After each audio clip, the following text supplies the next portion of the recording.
آج کی اس کلاس کے اندر ہم سورہ بینہ جو 30ویں سپارے کی صورت ہے اس کو سمجھنے کی کوشش کریں گے. جو پچھلی دونوں صورتیں ہیں سورہ علق کے اندر ہم نے پڑھا کیسے وحی اور کیسے قرآن کا نزول جو ہے وہ نبی صلی اللہ علیہ وسلم پہ شروع ہوا.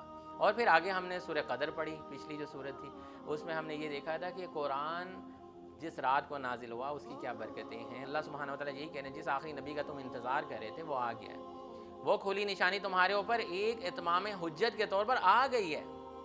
دو طرح کے لوگوں میں آگے لوگ بٹ جائیں گے، یا تو وہ ہوں گے جن کے اخلاق سب سے برے ہوں گے، جو جہنمی لوگ ہوں گے، وہ لوگ ہوں گے جو کہ اللہ تعالیٰ نے کہا ہفتے والے دن شکار نہ کیا کرو، ہفتے والے دن کے لیے کوئی طریقہ کار بنا لیا.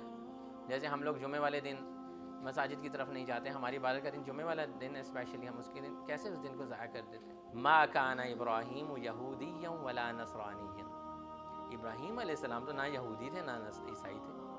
ولیکن کان حنیفا مسلما، بلکہ وہ تو ایک ڈیووٹڈ مسلمان تھے، ایک یکسو ہو کے اللہ تعالیٰ کی عبادت کر رہے تھے. اولئک ہم شر البریہ، یہ وہ بدترین مخلوق ہے، یہی وہ لوگ ہیں جو بدترین مخلوق ہے. اللہ تعالیٰ نے کہا اللہ کے رسول اور ان کی باتوں کو کرتے ہوئے ہمیں شرم آتی ہے، داڑھی رکھتے ہوئے ہمیں شرم آتی ہے، کوئی دین کی بات کرتے ہوئے ہمیں شرم آتی ہے. یہ جو میں نے آپ کو آئیڈینٹیفیکیشن والی پہلے بات کی تھی نا، آج دو لوگ بیٹھے ہوں آپس میں دین کی بات ہی نہیں کرتے، انہیں شرم آتی ہے ایک دوسرے سے. آمنو وعملوا، ایمان لے کے آنا ہے تو عمل بھی صحیح کرنا ہے.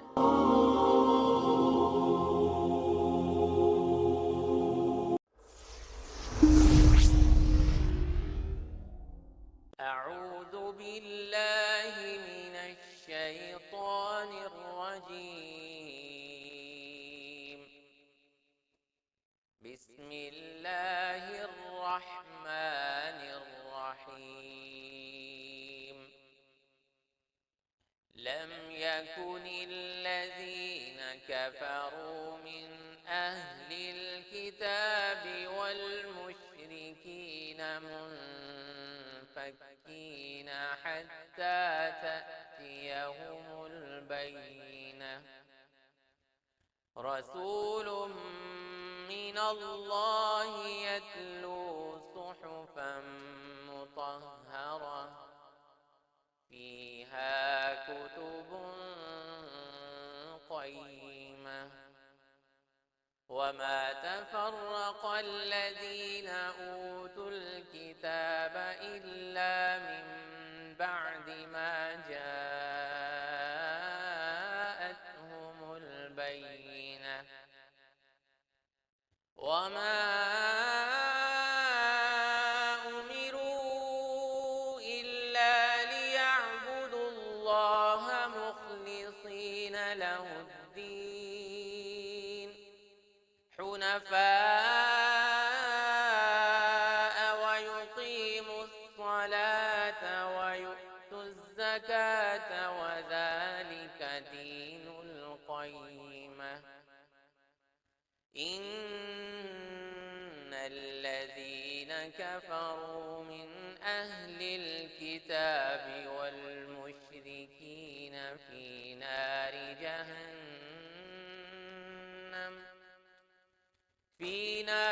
جهنم خالدين فيها أولئك هم شر البرية. إن الذين آمنوا وعملوا الصالحات أولئك هم خير البرية، جزاؤهم عند ربهم جنات عدن تجري من تحتها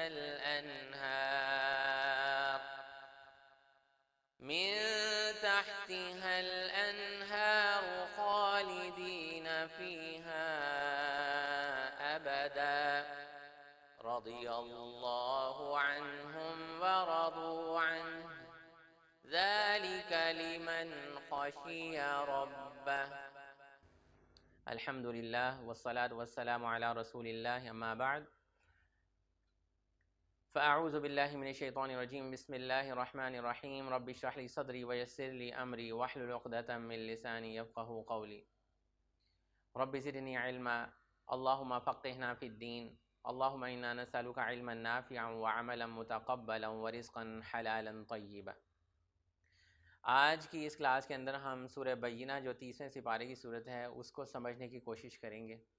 یہ جو سفر ہم نے آخری صورتوں کا شروع کیا ہوا ہے، اس کی وجہ یہ ہے کہ یہ زیادہ تر مکی صورتیں ہیں۔ جیسے آج کی بھی صورت ہم سورہ بینہ پڑھیں گے، یہ مکی صورت ہے، اور مکہ میں جیسا کہ ہم جانتے ہیں کہ مشرکین موجود تھے، اور وہ لوگ بہت سارے ایسی توہمات اور ایسی آباء و اجداد کی بنائی ہوئی چیزوں کے اوپر بیلیف رکھتے تھے جو کہ درست نہیں تھیں۔ تو اللہ سبحانہ و تعالیٰ نے ان کے عقائد کو درست کرنے کے لیے یہ صورت نازل کی۔ اس کے علاوہ آخرت کے بارے میں وہ یقین نہیں رکھتے تھے۔ وہ کیا کہتے تھے؟ پتہ نہیں ہم مرنے کے بعد زندہ ہوں گے کہ نہیں، پتہ نہیں آخرت آئے گی نہیں۔ اس وجہ سے وہ بہت ساری برائیوں کا بھی شکار ہو گئے تھے، کیونکہ جب انسان کو یہ نہیں پتہ ہوتا نا کہ آخر میں ایک دن آئے گا جب میں نے اپنے اعمال کا جواب دے ہونا ہے، تو آہستہ آہستہ وہ برائیوں کی طرف لپکتا ہے۔ جس انسان کو یہ پتہ ہوتا ہے کہ میں اس چیز کا جواب دے ہوں، تو وہ پھر برائیوں سے بچنے کی بہت کوشش کرتا ہے۔ تو زیادہ تر ان صورتوں میں، ان مکی صورتوں میں آخرت کا تصور، اس کی بات ہوئی اور ایمانیات کی بات ہوئی ہے۔ آج کی جو صورت ہے اس بارے میں بہت سارے مفسرین نے یہ بیان کیا ہے کہ یہ صورت اور اس کی شروع کی جو چند آیتیں ہیں، 3 آیتیں، وہ تفسیر کے لحاظ سے مشکل ترین آیات ہیں، اور مجھے بھی ان آیات کو سمجھنے میں بہت مشکل ہوئی۔ بہرحال جو کچھ سمجھ میں آئی آپ لوگوں کو بتانے کی کوشش کروں گا انشاءاللہ، لیکن اس میں بہت سارے خزانے چھپے ہوئے ہیں ہمارے لیے صورت کے اندر، آج ہم ان کو جاننے کی کوشش کریں گے۔ تو یہ مکی صورت ہے، اور مکہ اور نبی صلی اللہ علیہ وسلم پہ جو آخری چند صورتیں نازل ہوئیں جن میں سورہ نصر ہے، انہی میں سے ایک سورہ بینہ بھی، اور اس کے علاوہ چند اور آیات نازل ہوئی تھیں۔ تو کچھ روایتوں میں یہ بھی آتا ہے کہ آخری 2 صورتوں میں سے ایک صورت ہے جو نبی صلی اللہ علیہ وسلم پر نازل ہوئی۔ تو ہم اس کو سمجھتے ہیں، اس کو دیکھنے کی کوشش کرتے ہیں، اور اس میں ہمارے بہت سارے کانسیپٹس بھی انشاءاللہ کلیئر ہوں گے۔ اعوذ باللہ من الشیطان الرجیم، میں اللہ کی پناہ مانگتا ہوں شیطان مردود سے۔ بسم اللہ، اللہ کے نام کے ساتھ، یا ہم یہ بھی کہہ سکتے ہیں اللہ کے نام کے ساتھ میں شروع کرتا ہوں۔ الرحمن الرحیم، جو بڑا مہربان نہایت رحم کرنے والا ہے۔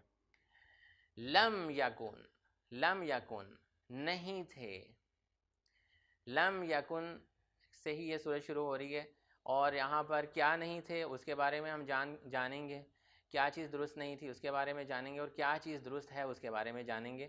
تو یہ سورج جو ہے نیگیشن سے شروع ہو رہی ہے، نیگیٹو جملے سے شروع ہو رہی ہے۔ لم یکن نہیں تھے، الذین کفروا جن لوگوں نے کفر کیا، من اہل الکتاب والمشرکین اہل کتاب میں سے اور مشرکین میں سے۔ تو یہ آیات سمجھنے سے پہلے آپ کو یہ پہلے سمجھ آنی چاہیے کہ اہل کتاب کا کیا مطلب ہے اور مشرکین کا کیا مطلب ہے۔ حضرت ابراہیم علیہ السلام کے 2 بیٹے تھے، ایک اسحاق اور ایک اسماعیل۔ اسحاق کے بیٹے تھے یعقوب، جنہیں اسرائیل بھی کہا جاتا تھا۔ اسرائیل کا مطلب تھا اللہ کا بندہ۔ تو حضرت یعقوب کے 12 بیٹے تھے، جیسے ہم جانتے بھی ہیں اگر آپ لوگ قرآن سے لنکڈ ہیں، کہ یوسف علیہ السلام، بنیامین، اور اس کے علاوہ اور بھی بیٹے تھے حضرت یعقوب علیہ السلام کے۔ تو یعقوب علیہ السلام کا لقب کیا تھا؟ اسرائیل۔ اور یعقوب علیہ السلام کی اولاد سے آگے جتنے لوگ ہیں انہیں کیا کہتے ہیں؟ بنی اسرائیل۔ تو ابراہیم علیہ السلام کی ایک سائڈ کیا ہے؟ اسحاق، یعقوب، اور پھر پوری آگے نیچے چین جسے ہم بنی اسرائیل کہتے ہیں۔ اور دوسری ابراہیم علیہ السلام کے دوسرے بیٹے کیا تھے؟ اسماعیل علیہ السلام، اور ان کے نیچے جتنی اولاد چلی آ رہی انہیں کہتے ہیں بنی اسماعیل۔ ٹھیک ہے، تو اب جو بنی اسرائیل تھے، ابھی ہم پہلے ان کی بات کرتے ہیں، یعنی کہ حضرت ابراہیم علیہ السلام کے بیٹے اسحاق علیہ السلام اور ان کے بیٹے یعقوب، جن کا لقب اسرائیل تھا، اور ان کی پوری اولاد آگے بنی اسرائیل کہلاتی ہے۔ بنی اسرائیل کے اندر 2 طرح کے گروہ بن گئے تھے، ایک جنہیں ہم یہودی کہتے ہیں اور ایک عیسائی۔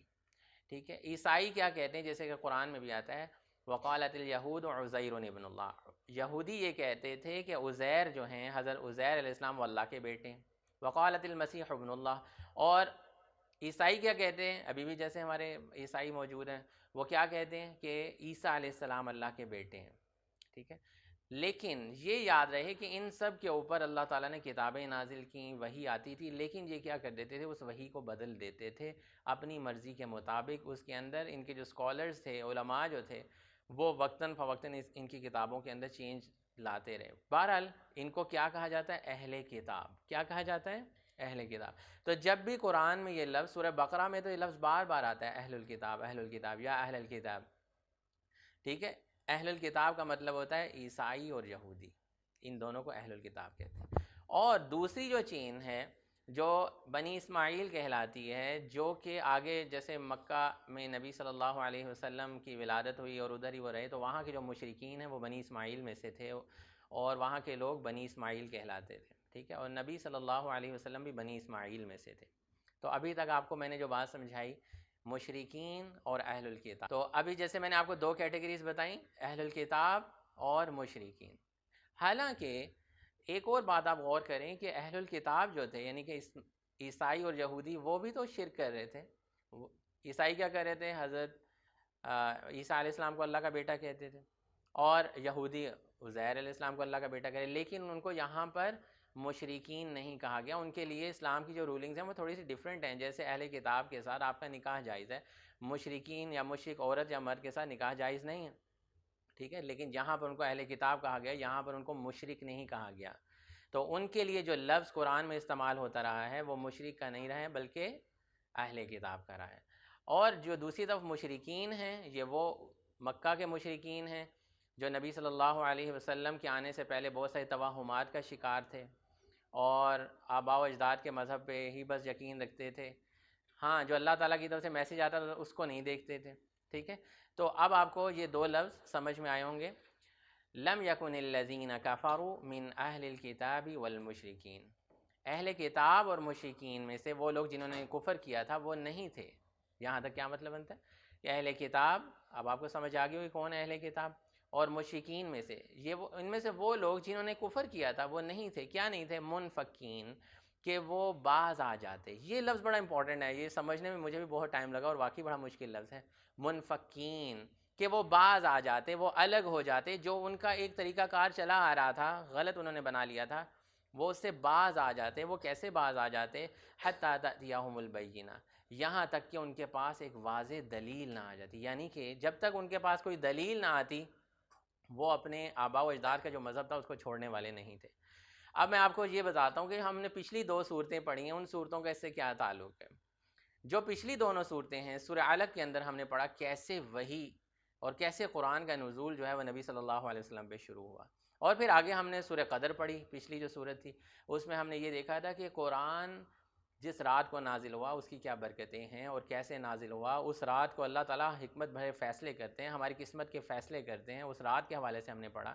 اور یہاں پہ اللہ تعالیٰ یہ بتانا چاہ رہے ہیں کہ یہ جو قرآن پاک نازل ہوا ہے، یہ اگر نہ آتا تو ان کے اوپر کوئی حجت، یعنی کہ اگر نہ آتا تو کوئی یہ حجت کے طور پہ ان کے سامنے آ رہا ہے، ٹھیک ہے، یعنی کہ ایک بندے پہ حجت قائم کر دی گئی، اب اتنی بڑی کتاب تمہارے سامنے آ گئی ہے، اب بھی تم یقین کرنے والے نہیں ہو، ٹھیک ہے۔ تو یہاں پہ بتایا جا رہا ہے کہ جب تک ان کے پاس کوئی واضح دلیل نہ آ جاتی یہ لوگ ایمان لانے والے نہیں تھے، کیونکہ یہ اپنے مذہب سے بہت زیادہ پھر چکے تھے، انہوں نے اپنے مذاہب میں بڑی امینڈمنٹس کر دی ہوئی تھیں۔ تو اب وہ واضح دلیل کیا تھی؟ رسول من اللہ، اللہ کے رسول، اللہ تعالیٰ کے رسول محمد صلی اللہ علیہ وسلم، یا کچھ اسکالرز نے کہا کہ وہ فرشتہ جو اللہ سبحانہ و تعالیٰ کی کتاب کو نازل کرتے ہیں، حضرت جبرائیل علیہ السلام بھی اس سے مراد ہیں۔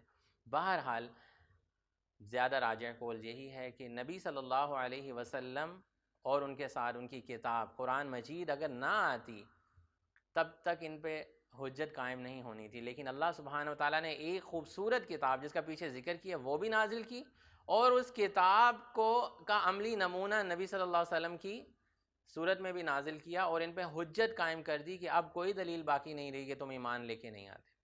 اچھا، ایک اور بات یہ بھی تھی اس جملے کے بیک اینڈ پہ، یہ بھی بات ہے کہ یہ جو یہودی اور عیسائی تھے یہ انتظار کر رہے تھے کہ ان کی کتابوں میں یہ لکھا ہوا تھا کہ آخری نبی آئے گا، وہ تمام نبیوں کا سردار ہوگا، تو جب وہ آئے گا تم نے اس کو فالو کرنا ہے۔ تو یہ سب انتظار میں تھے، اور یہ اس انتظار میں تھے کہ ہم تو بہت اللہ کے لاڈلے ہیں، بنی اسرائیل میں بہت سارے انبیاء کرام آئے ہیں، بہت سارے انبیاء کرام آئے ہیں، لیکن یہ کیا کرتے تھے؟ ان کو ناحق قتل کرتے تھے، ان کو تکلیفیں پہنچاتے تھے، ان کا کہنا نہیں مانتے تھے، اور پھر اللہ تعالیٰ ان پہ عذاب لاتے تھے، پھر اللہ سے توبہ کر لیتے۔ یہ کہتے ہیں ہم بڑے اللہ کے جو ہیں اللہ کے بہت فیوریٹ ہیں، اللہ کے بہت پسندیدہ ہیں، ہم پہ کہاں عذاب آنا ہے، اور آخری نبی بھی ہمارے اندر سے ہونا چاہیے۔ لیکن اللہ تعالیٰ نے آخری نبی بنی اسماعیل والی لڑی میں سے جب لے کے آئے تو یہ لوگ حسد کرنے لگے، ان کے اندر ایک تعصب آنے لگا کہ یار ہمارے خطے میں سے، ہماری چین میں سے آخری نبی ہونا چاہیے تھا. ٹھیک ہے، تو حالانکہ یہ نبی صلی اللہ علیہ وسلم کی جب انہوں نے نشانیاں چیک کیں تو الذین آتیناہم الکتاب یعرفونہ کما یعرفون ابناءہم، یہ نبی صلی اللہ علیہ وسلم کو ایسے پہچانتے تھے جیسے لوگ اپنے بیٹوں کو پہچانتے ہیں. جیسے اگر میرا بیٹا یا 3 بیٹے یا 2 بیٹے بیٹھے ہوں تو میں فوراً جج کروں گا یہ بڑا والا بیٹا ہے، چھوٹا والا بیٹا ہے، اور کنفرم یہی میرا بیٹا ہے. اسی طرح سے یہ نبی صلی اللہ علیہ وسلم کو پہچان گئے تھے کہ کنفرم یہی آخری نبی ہے. لیکن حسد کی وجہ سے، اپنے دل میں جو تعصب تھا اس کی وجہ سے یہ نبی صلی اللہ علیہ وسلم کو تو مان گئے تھے لیکن ان کی باتیں ماننے کے لیے تیار نہیں تھے. تو اللہ سبحانہ وتعالیٰ یہی کہہ رہے ہیں جس آخری نبی کا تم انتظار کر رہے تھے وہ آ گیا ہے، وہ کھلی نشانی تمہارے اوپر ایک اتمام حجت کے طور پر آ گئی ہے. اب 2 طرح کے لوگوں میں آگے لوگ بٹ جائیں گے، یا تو وہ ہوں گے جن کے اخلاق سب سے برے ہوں گے، جو جہنمی لوگ ہوں گے، وہ آگے جا کے اللہ تعالیٰ بتانے لگیں، اور وہ لوگ ہوں گے جو کہ اچھے لوگ ہوں گے. تو یہ ایک حجت ان لوگوں پر بھی قائم ہو گئی تھی، اور یہ حجت ہمارے اوپر بھی قائم ہو گئی ہے کہ ایک ایسی مکمل ضابطہ حیات والی کتاب ہمارے پاس آ چکی ہے، اللہ کے نبی صلی اللہ علیہ وسلم کی باتیں آ چکی ہیں، اللہ کے نبی صلی اللہ علیہ وسلم کی پرسنالٹی آ چکی ہے. پھر بھی ہم یہ کہیں کہ نہیں جی ہمارا تو فلاں یہ ایک طریقہ کار چلا آ رہا ہے، ہم تو یہ کریں گے. جب ہم ایسی بات کریں گے تو پھر ہم اللہ تعالیٰ کے غضب کے ہی شکار ہوں گے. اللہ سبحانہ وتعالیٰ ہمیں محفوظ فرمائے. تو یہ آیات ان اہل کتاب اور مشرکین کے لیے بھی تھیں، لیکن جیسا کہ میں آپ کو بتاتا رہتا ہوں کہ قرآن مجید صرف ان لوگوں کے لیے نہیں آیا تھا، یہ قیامت تک آنے والے ہر شخص کے لیے ہدایت ہے. تو ہم نے اس کے اندر سے اپنے لیے بھی دیکھنا کہ ہمارے لیے کیا. ہمارے معاشرے میں اس وقت تقریباً وہ تمام باتیں موجود ہیں جو ان کے اندر موجود ہیں. انہوں نے کیا کیا تھا؟ اپنے نبی کا کہنا نہیں مانا، اپنی کتابوں کو چھوڑ دیا. اللہ تعالیٰ نے کہا ہفتے والے دن شکار نہ کیا کرو، ہفتے والے دن کے لیے کوئی طریقہ کار بنا لیا. جیسے ہم لوگ جمعے والے دن مساجد کی طرف نہیں جاتے، ہماری عبادت کا دن جمعے والا دن اسپیشلی، ہم اس کے دن کیسے اس دن کو ضائع کر دیتے. تو اللہ تعالیٰ نے جیسے جیسے ان پہ نعمتیں کی انہوں نے نعمتوں کا انکار کیا. ہمیں اللہ تعالیٰ نے کیا کیا نعمت نہیں دی، ہمیں نبی دیا، کتاب دی، ہمیں مال و دولت دیا، ہر چیز رہنے کے لیے ملک بھی دیا، بلکہ جگہ بھی دی. لیکن ہم نے اللہ اور اس کے راستے کو چھوڑ دیا. ہم نے اسی ملک کے اندر فتنہ و فساد پھیلانا شروع کر دیا، ہم نے کم تولنا شروع کر دیا، ہم نے جھوٹ بولنا شروع کر دیا، ہم نے کرپشن شروع کر دی. تو جب یہ کام انسان کرتا ہے تو پھر اللہ سبحانہ و تعالیٰ کہتے ہیں کہ ہم نے حجت کے طور پر کتاب بھیجی تھی. اس دن اللہ تعالیٰ کہے گا وہ کیا نبی نہیں آیا تھا تمہارے پاس؟ جیسا کہ سورہ مائدہ میں بھی اللہ تعالیٰ نے یہ فرمایا الیوم اکملت لکم دینکم، آج ہم نے تم پہ دین مکمل کر کے بھیجا ہے. کوئی شخص یہ نہ کہ مجھے پتہ نہیں تھا جی وہ اچھی بات کیا تھی. سب کچھ لکھا ہوا ہے، اور خاص طور پہ آج کل کے دور میں جتنے ٹیکنالوجی کا دور ہے ہر چیز آپ انڈرسٹینڈ کر سکتے ہیں، سمجھ سکتے ہیں. تو حجت انسان کے اوپر قائم ہو چکی ہے، اور اس حجت کے طور پہ اللہ تعالیٰ نے اپنا رسول، اور وہ کیا کرتا تھا؟ یتلو صحفا مطہرہ، جو ان کو پاکیزہ صحیفے پڑھ کر سناتا تھا. یہ اللہ تعالیٰ نے کہا یہ بینہ ان پہ آئی تھی. یہ واضح دلیل کے طور پہ رسول آئے تھے جو اپنے ساتھ ایک ایسے صحیفے لے کے آئے تھے جو بالکل صحیح قیمہ، بالکل صحیح صاف ستھری کتاب جو ہر انسان انڈرسٹینڈ کر سکتا ہے. یہ کتاب کن کے اوپر نازل ہوئی تھی؟ نبی صلی اللہ علیہ وسلم پہ نازل، اور کن لوگوں کو سنائی جاتی تھی؟ جو بدو تھے اس علاقے کے، دیہاتی لوگ تھے، وہ لوگ انڈرسٹینڈ کر لیتے تھے اس کتاب کو. تو ہم جو ہر بات سمجھ لیتے ہیں، اینڈرائڈ چلانا سیکھ لیتے ہیں، ایپل کا فون چلانا سیکھ لیتے ہیں، ہر چیز سیکھ لیتے ہیں، ایک چیز ہمیں جو سب سے مشکل لگتی ہے کتاب سمجھ میں نہیں آتی. اللہ تعالیٰ کیوں؟ اور بھائی یہ کتاب تو ہم سے باتیں کر رہی ہیں، یہ اللہ تعالیٰ کی باتیں ہیں ہمارے لیے، یہ ہمیں بہت مشکل لگتی ہیں جی. یہ پتہ نہیں سمجھ میں، اگر آپ اس کو انڈرسٹینڈ کرنا چاہیے بہت آسان باتیں ہیں کہ اللہ تعالیٰ سیدھی سیدھی باتیں ہمیں کہہ رہے ہیں کہ تم نے رسول کو فالو کرنا ہے، اس کے لائی ہوئی کتاب کو فالو کرنا ہے. یہ ایک ہدایت کے طور پہ تمہارے پاس آ گئی. فیہا کتب قیمہ، جن میں مضبوط اور درست احکام ہیں. یہ کون سی کتاب ہے؟ جس میں سیدھی صاف اور مضبوط احکامات اللہ تعالیٰ نے ان مشرکین کے لیے بھی بھیجے تھے، اور ان اہل کتاب کے لیے بھی جو اپنا نبیوں کا راستہ چھوڑ چکے تھے اور غلط راستے پہ چل چکے تھے. وما تفرق الذین اوتوا الکتاب، اور جن لوگوں کو کتاب دی گئی تھی، وما تفرق الذین اوتوا الکتاب وما تفرق الذین، اور وہ کیا کر گئے تھے؟ فرقے فرقے ہو گئے تھے، تفرقے میں پڑ گئے تھے جن کو کتاب دی گئی تھی. ان سے مراد یہود بھی ہیں، نصارہ بھی ہیں کہ اللہ تعالیٰ نے ان کو ایک کتاب دی تھی. اچھا ایک بات یاد رکھیں، حضرت آدم علیہ السلام سے لے کر نبی صلی اللہ علیہ وسلم تک تمام انبیاء کرام کا جو مذہب، جو صحیح مذہب تھا، وہ ایک ہی مذہب تھا کہ سب مسلمان ہوا کرتے تھے. لیکن ان کے آگے آنے والے جو لوگ تھے وہ ان کی تعلیمات کو بدل کے رکھ دیتے تھے، چینج کر کے رکھ دیتے تھے، جو اصل دین تھا اسے ہٹا دیتے تھے. تو جب وہ ہٹاتے تھے تو کچھ لوگ کہنے لگ جاتے تھے یہ کام صحیح ہے، کچھ لوگ کہنے لگ جاتے تھے وہ کام صحیح ہے، کچھ لوگ کہنے لگ جاتے تھے وہ کام صحیح ہے. لیکن جب انسان اللہ کی کتاب کی طرف رجوع کرتا ہے تو کام ایک ہی ہوتا ہے اور وہی صحیح ہوتا ہے جو اللہ تعالیٰ نے کہا ہوتا ہے. باقی لوگوں کی بنائی ہوئی باتیں ہوتی ہیں اور انہیں کو ہم کیا کہتے ہیں؟ فرقے کہتے ہیں. جیسے اللہ تعالیٰ نے قرآن میں بھی کہا ہے وَاعْتَصِمُوا بِحَبْلِ اللَّهِ جَمِيعًا وَلَا تَفَرَّقُوا، تم سب اللہ کی رسی کو مضبوطی سے پکڑو اور فرقہ فرقہ مت ہونا. یعنی کہ قرآن کو اور اللہ کے رسول کی بتائی ہوئی باتوں کو پکڑ لو، تم فرقوں میں نہیں پڑو گے. لیکن اگر تم اپنی اپنی باتیں شروع کرو گے تو ایک علاقے کا شخص کہے گا کوئی بات صحیح ہے، دوسرے علاقے کا شخص کہے گا کوئی بات صحیح ہے، تو پھر فرقے پیدا ہو جاتے ہیں. تو انہوں نے بھی کیا کیا تھا یہود و نصارہ نے کہ یہ فرقہ فرقہ ہو گئے تھے. اور ایک فرقہ تو یہ ان کا بہت بڑا بن گیا تھا کہ انہوں نے تعصب کیا تھا کہ ہم اس نبی کو مانتے ہی نہیں بھائی، ہم ان کو نہیں مانتے. کیوں؟ کیونکہ یہ ہمارے علاقے سے نہیں ہے، کیونکہ یہ ہمارے سلسلے سے نہیں ہے. تو یہاں پہ اس چیز کا بھی ارادہ ہوتا ہے کہ جو بات صحیح ہو اس کو ماننا چاہیے.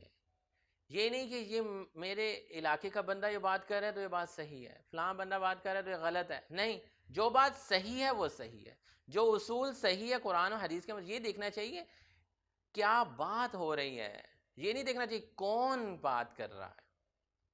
ٹھیک ہے، کون بات کر رہا ہے یہ بات نہیں درست، کیا بات کر رہا ہے یہ بات درست ہے کہ وہ صحیح بات کر رہا ہے کہ غلط بات کر رہا ہے. اگر وہ صحیح بات کر رہا ہے وہ کوئی بھی شخص ہو ہمیں اس کا کہنا ماننا چاہیے. یہ نہیں دیکھنا چاہیے میرے فرقے کا نہیں ہے تو اس کے فرقے کا نہیں ہے، میرے علاقے کا نہیں ہے وہ سندھی نہیں ہے، وہ بلوچی نہیں ہے، اس کا میں کہنا نہیں مانوں گا، یہ پاکستانی نہیں ہے، یہ انڈین نہیں ہے. ہاں، جو اللہ اور اس کے رسول کی بات کرے وہ صحیح بات ہوتی ہے، وہ کوئی بھی کر سکتا ہے. اور جو اس چیز سے ہٹ جاتا ہے وہ فرقہ فرقہ ہو جاتا ہے. جیسے یہاں پہ بتایا جا رہا ہے کہ جن لوگوں کو کتاب دی گئی تھی وہ جدا جدا ہو گئے تھے. وما تفرق الذین اوتوا الکتاب، اور جن لوگوں کو کتاب دی گئی تھی وہ اختلاف میں پڑ گئے تھے، الگ الگ ہو گئے تھے.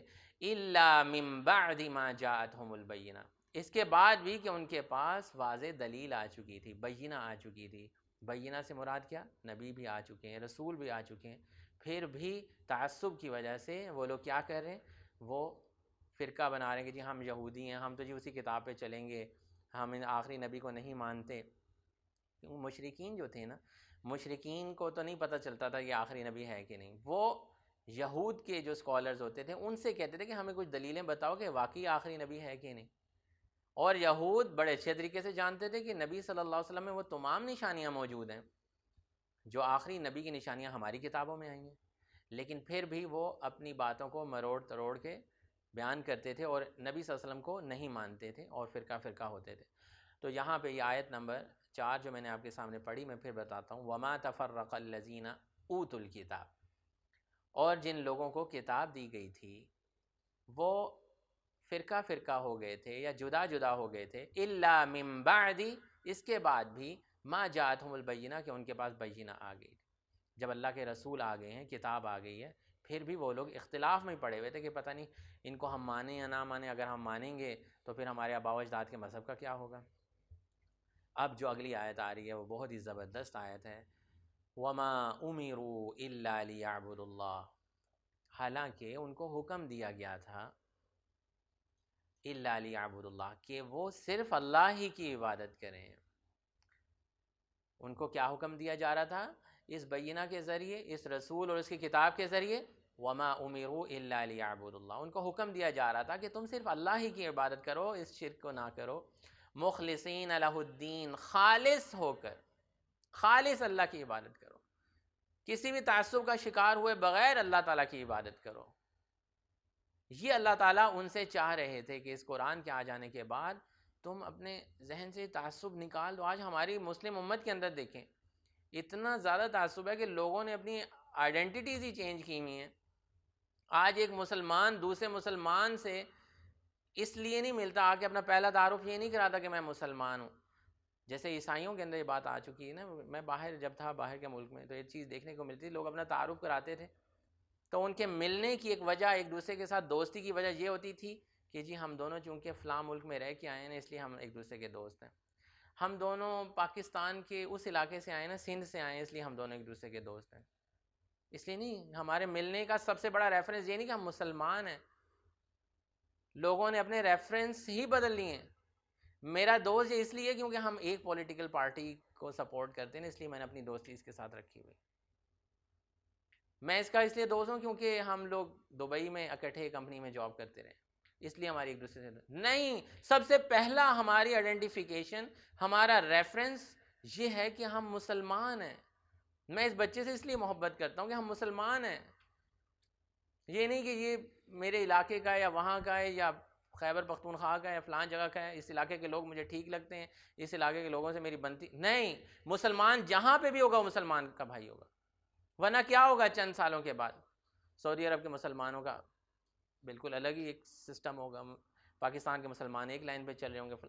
مسلمان تو جہاں پر بھی ہیں وہ ایک جسم کی طرح ہے، نبی صلی اللہ علیہ وسلم نے فرمایا کہ اس کے ایک جسم کے ایک حصے میں اگر آپ کے انگوٹھے کے اندر درد ہو جائے کہیں پر، پورا جسم تکلیف محسوس کرتا ہے، کرتے ہیں نا، پورے جسم چلا نہیں جا رہا ہوتا، کمر میں بھی درد شروع ہو جاتا ہے، پورا جسم ٹیڑھا ہونے لگ جاتا ہے، ایک حصے میں درد۔ یہ مسلمان کی مثال دی ہے۔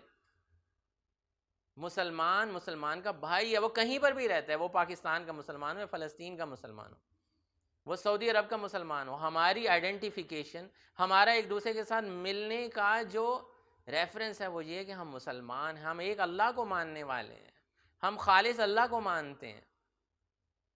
یہ ہماری آئیڈینٹیفیکیشن ہونی چاہیے، اور یہ آج کل تو بہت ہی زیادہ اس چیز کو پیرا کرنے والا سب سے بڑا کارپوریٹ سیکٹر ہے۔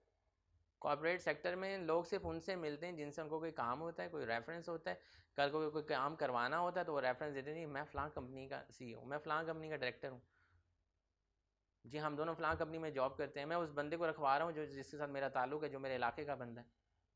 یہ چیز ہمارے کارپوریٹ سیکٹر سے نکل کے آئی ہے۔ اللہ تعالیٰ ہمیں اسے محفوظ فرمائے۔ ہمارا ایک دوسرے کو مدد کرنے کی ریزن بھی یہی ہونی چاہیے کہ یہ میرا مسلمان بھائی ہے، کوئی بھی ہو سکتا ہے، وہ ضرورت مند ہے، ٹھیک ہے۔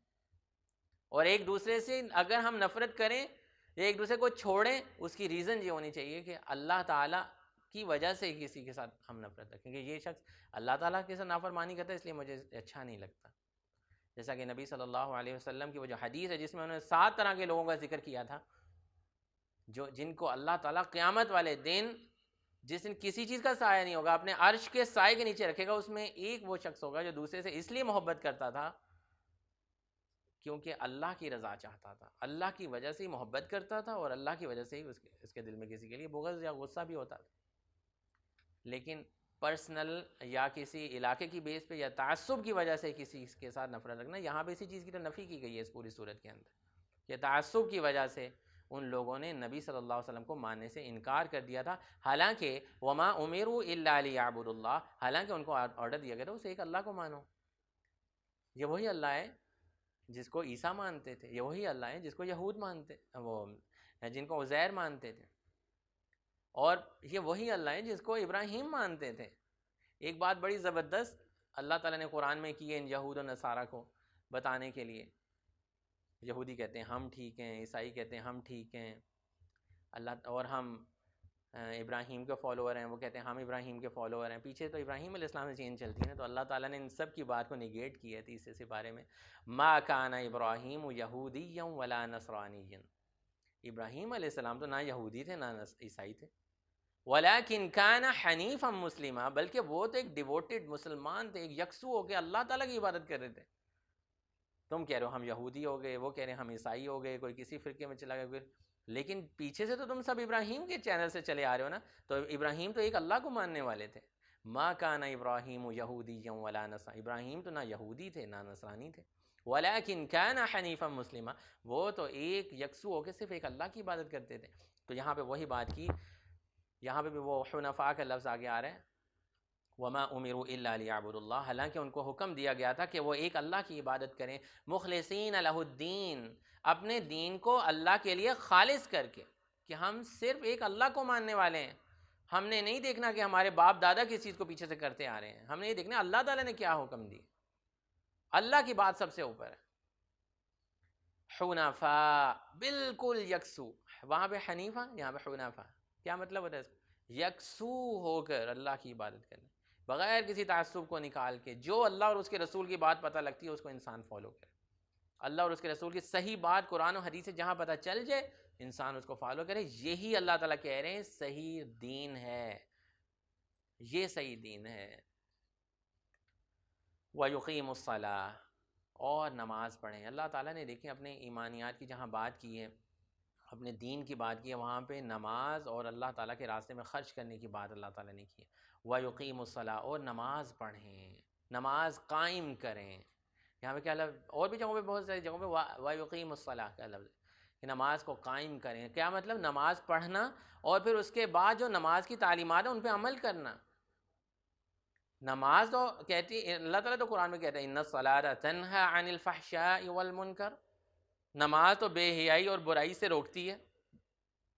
لیکن ہم لوگ نماز بھی پڑھتے ہیں اور بے حیائی اور غلط کام بھی کرتے چلے جا رہے ہیں. ہر غلط چیز ہم دیکھتے ہیں, منہ سے ہم ہر غلط چیز بکنے کی کوشش کرتے ہیں, ہر غلط چیز سننے کی کوشش کرتے ہیں. جب کوئی ہمیں کوئی گالی ایسی چیز نہیں دیتی ہم خوش ہوتے ہیں. تو پرابلم روکتی ہے. اللہ تعالیٰ تو اس کے بارے میں اتنی شورٹی دے رہے ہیں. بے شک نماز برائی سے تنہا عن الفحشاء, فحاشی سے روکتی ہے, والمنکر, برائیوں سے روکتی ہے, لیکن ہم کسی برائی سے رکنا ہی نہیں چاہ رہے. اس کا مطلب ہے ہم اپنی نمازوں کو درست کریں. تو نماز پڑھنا اور اس کے بعد قائم کرنے کا کیا مطلب ہے؟ اس کے مطابق ہماری زندگی گزرنی چاہیے. نماز میں تو ہم کہہ رہے ہیں اللہ اکبر, بار بار آوازیں لگا رہے ہیں, اوپر جاتے ہیں بیٹھتے ہوئے اللہ اکبر, اے اللہ تو ہی سب سے بڑا ہے. تھوڑی دیر کے بعد ہم کیا کہتے ہیں؟ نہیں, میری خواہش بہت بڑی ہے, جو یہ کہہ رہی ہے میں تو اس کو فالو کروں گا. میرا دل چاہ رہا ہے کہ میں وہ کام کروں, میرا دل چاہ رہا ہے میں وہ چیز دیکھوں, میرا دل چاہ رہا ہے میں رات کو فلاں سے باتیں کروں. خواہش اوپر آ جاتی. تب کہاں جاتے ہیں ہمارا اللہ اکبر؟ اللہ اکبر کی ضرب کیوں لگاتے ہیں نماز میں بار بار کہ اللہ کی بات سب سے بڑی ہے, اللہ نہ ہم سے ناراض ہو جائے, اللہ کی خاطر ہمارا دین خالص ہے, اللہ کے کہے ہوئے طریقے کے مطابق زندگی گزارنی ہے. یہ مطلب ہے اللہ اکبر, بار بار بولتے ہیں, اٹھتے بیٹھتے.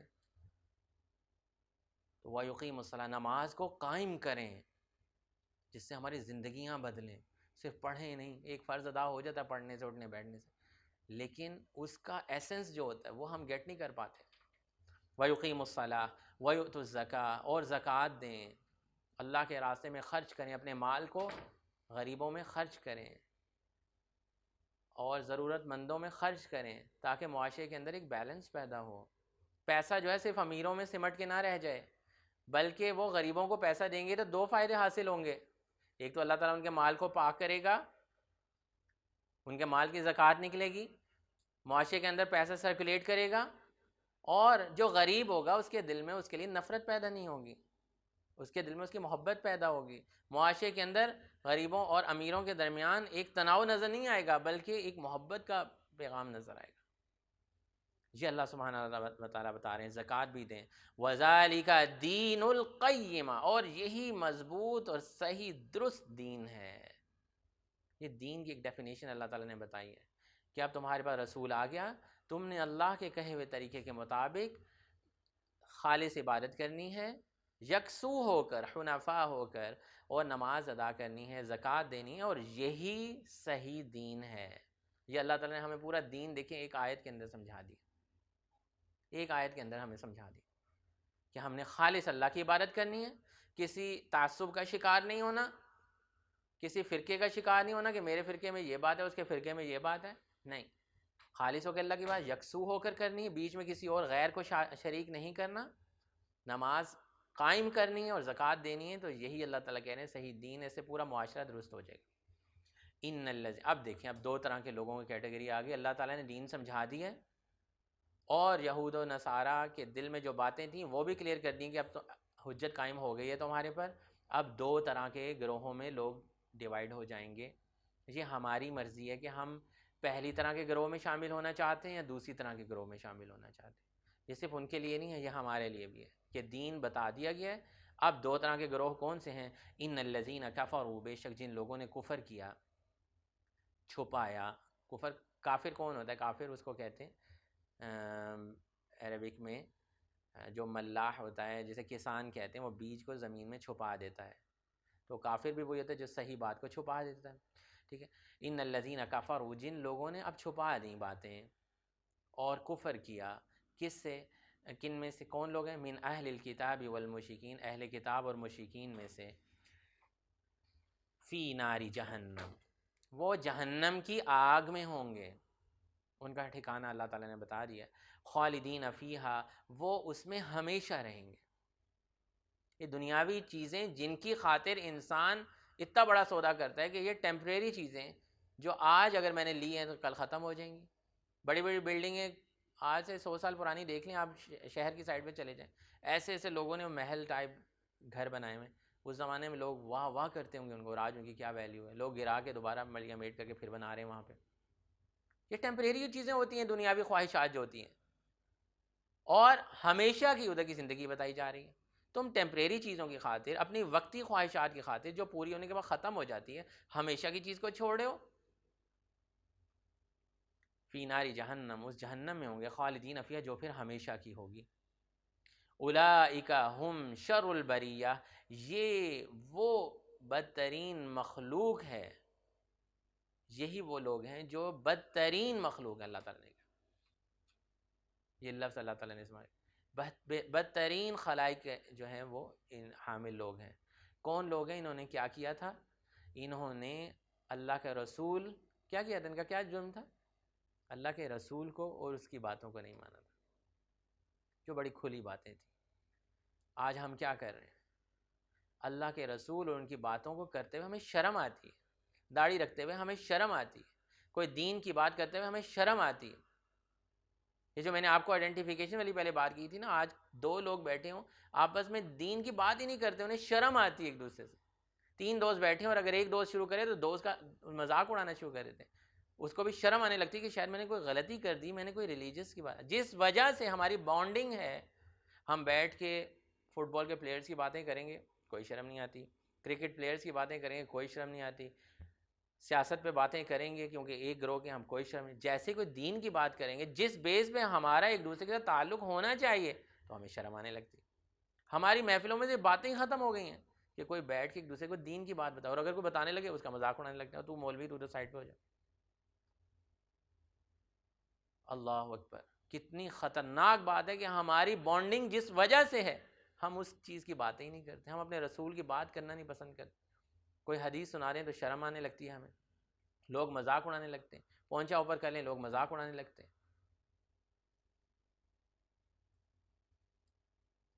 پھر ہم آیت دیکھتے ہیں، ان الذین کفروا من اہل الکتاب والمشرکین، بے شک وہ لوگ جنہوں نے کفر کیا تھا اہل کتاب اور مشرکین میں سے، فی نار جہنم، جہنم کی آگ کے اندر ہوں گے، خالدین فیہا، اور اس میں ہمیشہ رہیں گے، اولئک ہم شر البریہ، اور یہی بدترین مخلوق ہیں، کیونکہ ان کو شرم آتی تھی ایک دوسرے کے ساتھ یہ بات کرتے ہوئے کہ یہ اللہ کے رسول ہیں اور یہ ان کی آئی ہوئی کتاب ہے۔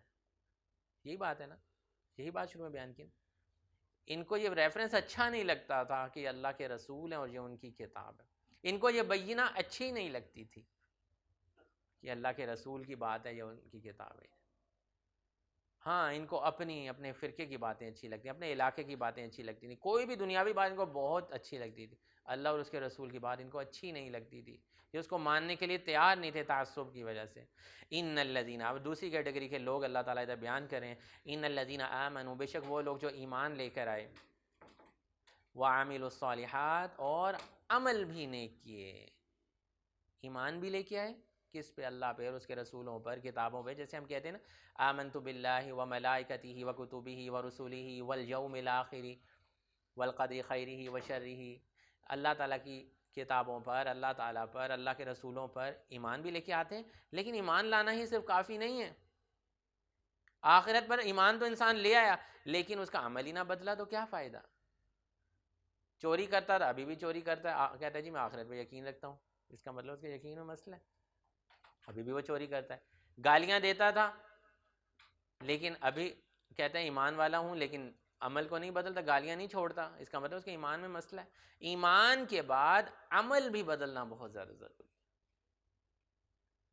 اسی لیے اللہ تعالیٰ نے بہت ساری جگہوں پہ یہ لفظ آپ نے دیکھا ہوگا اکٹھے لکھا ہوگا، آمنوا وعملوا الصالحات، آمنوا وعملوا، ایمان لے کے آنا ہے تو عمل بھی صحیح کرنا ہے، اپنے آپ کو بندے کا پتر بھی ہم نے بنانا ہے، صرف زبان ہی جی مجھے ان سے بہت پیارا ہے، مجھے ان سے بہت پیارا ہے، یہ مجھے پار لگا دیں گے، وہ مجھے پار لگا دیں گے، بس میں تو بخشا گیا، یہ ہو گیا. نہیں بھائی، عمل بدلنا پڑے گا، نماز قائم کرنی پڑے گی، زکوٰۃ دینی پڑے گی، دین کو خالص کرنا پڑے گا، یکسو ہو کر اللہ کے راستے. یہ اللہ تعالیٰ بیان کریں، یہ ہوگا، عمل بہتر ہوگا تمہارا تو پھر اللہ تعالیٰ کیا دیں گے؟ اولئک ھم خیر البریہ، یہی وہ بہترین مخلوق ہیں جو اللہ تعالیٰ کو پسند ہے. یہ اللہ تعالیٰ کی بہترین مخلوق ہے، اور اللہ تعالیٰ نے اس مخلوق کی پھر آگے مزید وضاحت بھی کی ہے یہ کون لوگ ہوں گے. جیسے دیکھیں پیچھے جہنم کی بات کی اور کہا اس میں ہمیشہ ادھر جہاں کہہ دیا کہ یہ بہترین مخلوق ہیں. اب ان کو کیا کیا ملے گا؟ جزاؤہم، ان کی جزا ہوگی عند ربہم، ان کے رب کے پاس، جنات عدن، ہمیشہ کے باغات، ہمیشہ کی جنتیں. جن ٹیمپریری خواہشات کی وجہ سے انسان اس ہمیشہ کی زندگی کو چھوڑتا ہے، یہ اللہ تعالیٰ بتا رہے ہیں یہ سب کچھ ٹیمپریری تھا، وہ ہمیشہ کا ہوگا. وہ جو ان کو انعامات ملنے لگے وہ ہمیشہ کے ہوں گے. ہمیشہ کا لفظ اللہ تعالیٰ نے عدن، جنات عدن، ہمیشہ کے باغات ہوں گے ان کے لیے. تجری من تحتها الانہار، جن کے نیچے نہریں جاری ہوں گی. خالدین فیہا، یہاں پہ ایک اور لفظ اضافہ کیا، آبادا. سبحان اللہ. وہاں پہ جہنم میں اللہ تعالیٰ اتنا رحیم ہے کہ وہاں پہ جہنم والی جگہ پہ خالدین کے بعد آبادانی کا، کیونکہ بہت سارے نیک لوگ جو ہیں وہ نکل آئیں گے جہنم سے جب ان کو سزا ہو جائے گی. ایمان والے ہوں گے، کلمہ گو ہوں گے، کچھ گناہوں کی وجہ سے جہنم میں ڈال دیے جائیں گے لیکن باہر آ جائیں گے. یہاں پہ اللہ سبحانہ و تعالیٰ نے کہہ دی جو ادھر چلا گیا ادھر سے واپسی ادھر نہیں ہوگی، یہاں پہ تو پھر ہمیشہ ہمیشہ ہی یہاں پہ رہیں گے. خالدین فیہا ابدا، وہ ان میں ہمیشہ ہمیشہ ہی رہیں گے. رضی اللہ عنہم، اللہ ان سے راضی ہو، اللہ ان سے راضی ہو گیا ہے. یہ جو لوگ ہوتے ہیں جو اللہ کی خاطر اپنے عمل کو بھی بدلتے ہیں، یکسو ہو کر اللہ کی عبادت بھی کرتے ہیں، تعصب کا شکار نہیں ہوتے، فرقہ نہیں ہوتے. اس بینہ کو آنے کے بعد، اللہ کے رسول کی بات آنے کے بعد اور اللہ کے رسول آنے کے بعد نہیں پھر فرقوں میں بٹتے. اللہ تعالیٰ ان سے راضی ہو گئے. وَرَضُوا عَنْهُ، اور یہ بھی اللہ سے راضی ہو گئے، یعنی یہ بھی اس اللہ سے راضی ہو گئے اور اللہ تعالیٰ بھی. دنیا میں ان سے راضی تھے، جب کوئی تکلیف آتی تھی، مصیبت آتی تھی، کیا کہتے تھے؟ یا اللہ تیری طرف سے آئی ہے، ہمیں معاف کر دے اگر ہماری وجہ سے، ہمارے اعمال کی وجہ سے کوئی غلطی آ گئی. جیسے لاسٹ ٹائم میں نے آپ کو بتایا تھا غلطیاں اور مصیبتیں کیوں آتی ہیں. اللہ تعالیٰ کہہ رہے ہیں ان اللہ لا یظلم الناس شیئا ولکن الناس انفسهم یظلمون. اللہ تعالیٰ نہیں کسی پر ظلم کرنا چاہتا، یہ لوگ ہی ہیں. ولکن الناس انفسهم یظلمون، جو اپنے اوپر ظلم کرتے ہیں. یہ اللہ تعالیٰ نے یہ ہمیں کہا ہے. اللہ تعالیٰ ظالم نہیں، کسی پہ ظلم نہیں کرنا چاہتا. رضی اللہ عنہم ورضوا عنہ، اللہ ان سے راضی ہو گیا، وہ اللہ سے راضی تھے دنیا کی زندگی کے اندر.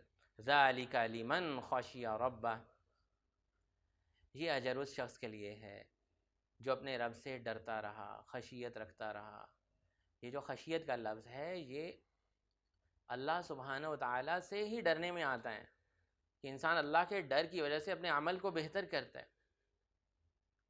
یہ خشیت ہوتی ہے کہ انسان کو یہ پتہ ہے کہ اللہ سبحانہ و تعالیٰ مجھے دیکھ رہے ہیں. ان کے دیکھنے کی وجہ سے انسان کو شرم آنے لگے کہ ایک رب جو مجھ پہ اتنی نعمتیں نازل کر رہا ہے، مجھے اتنا کچھ دے رہا ہے، میں اس کی نافرمانی کر رہا ہوں. خشیت یہی ہے کہ انسان اپنے ڈر کی وجہ سے، اللہ کے ڈر کی وجہ سے اپنے عمل کو صحیح کرتا ہے.